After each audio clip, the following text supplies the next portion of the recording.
Hello everyone, my name is Calista Hughes and today we will be talking about Salvador Dali and some of his paintings. Salvador Dali lived a very interesting life. It's fair to say that it was about as surreal as his paintings. Starting in 1904 in the town of Figueres, Spain, he had been born into this world.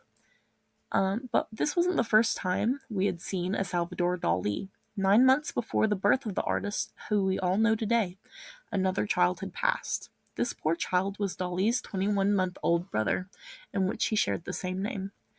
Yes, this means Salvador's mother had a baby, and whenever it passed, she immediately conceived a new one and gave it the exact same name. This, you would think, would cause the boy to live in the shadow of the brother, but what happened was all the more strange. There was no shadow for Dali to live under, for he had been told that he and his brother were one. His parents went so far as to bring him to the grave of the deceased boy, where he saw his own name engraved upon the tombstone, and they explained to him that they believed he was the reincarnation of his dead brother. He said, "I thought I was dead before I knew I was alive." This naturally caused a great deal of pain and confusion for the young boy. Dali believed the better half of him was rotting in the ground. Undoubtedly, this caused a obsession with death and decay from a young age. Dali grew to have a strange relationship with his parents. He worshipped his mother and he greatly feared his father. At the age of 16, Salvador's mother died, leaving Salvador Dali to find himself in great despair. For the rest of his years, he longed for a mother, even wishing to be back within the womb. It's noteworthy to mention that Dali was a firm believer in the theories of Sigmund Freud, so it comes to no surprise that when Gala, a woman who bore a striking resemblance to his late mother, appeared before him, Dali would fall madly in love with her.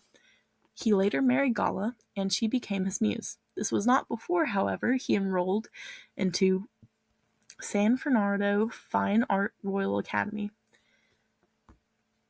This is where he would study many forms of art, finding himself and his own style. After meeting a wide variety of figures within the art scene, Dali eventually fell within the Surrealist movement and steadily created a name for himself. Surrealism is a movement in art and literature that sought to release the creative potential of the unconscious mind, usually through irrational juxtaposition of images.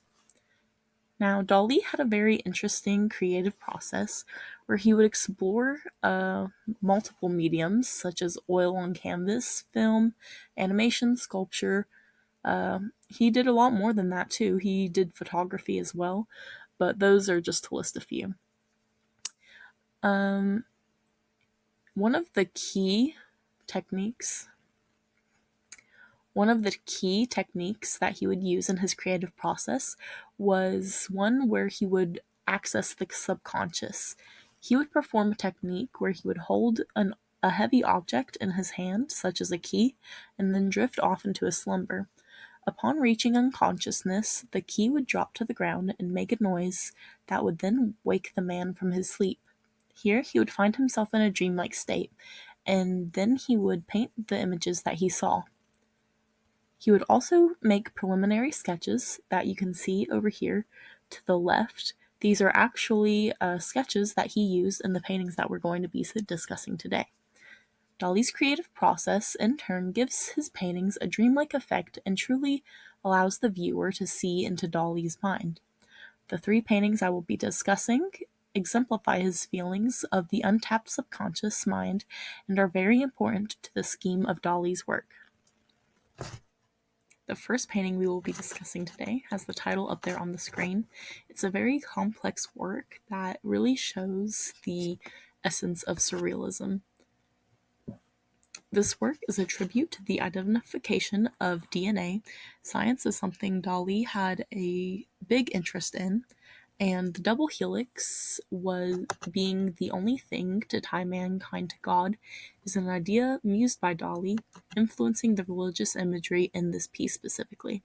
The piece represents the three parts of existence: life, being the DNA structure, right here, death, being represented with the men with the rifles, and life after death being represented through God. The second artwork I would like to discuss is Galata of the Spheres. It is personally my favorite artwork, probably ever to be created. I don't know if that's an exaggeration, but I love this artwork, and I don't know anything that I love quite like this one. So, this artwork is a piece that is the outcome of Dali's passion for his wife and the passion he held for science that was mentioned earlier. In particular, we see his fascination with the atoms in this piece. The artwork shows Dali's skill and craftsmanship in the arts and explores the idea of surrealism with the bizarre imagery.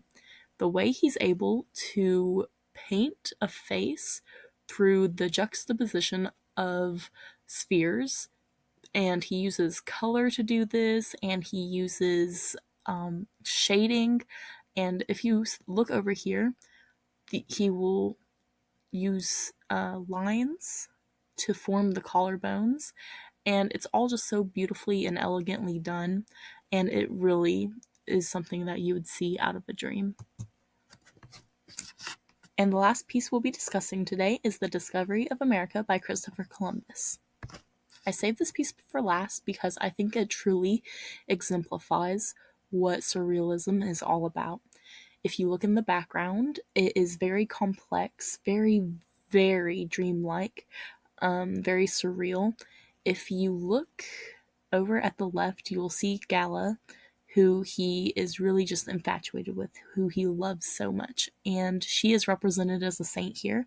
And that is very important because it helps show us the relationship he had with his wife, what regard he held her to. And if you look over at the right of the image, I'll point to it over here with my mouse. This is the part I'm really fascinated with. He's able to combine a bunch of lines to make it look like a man being hung from a cross.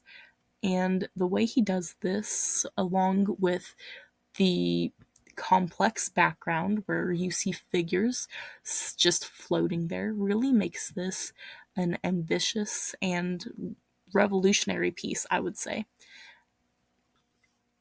And then, in comparison to these outstanding works of art, is my little color pencil sketch. Um, I specifically took inspiration from this work by Dali that is unfinished, but I saw the side profile, the cutout of the head, the red lobster, and for whatever reason, I thought of my grandma because she is allergic to seafood. And so I drew a portrait of my grandmother and all her allergies. That's not all her allergies. Those are just like 3 of her allergies. She has a bunch. But I drew a lobster because she's allergic to seafood, lemons because she's allergic to citrus, and pepper because she's allergic to pepper. And I got the pepper swirling around her. And I tried to allude to a sea lion, something that Dali like commonly does in his pieces. But yes, that's it. Thank you for watching my presentation, and goodbye.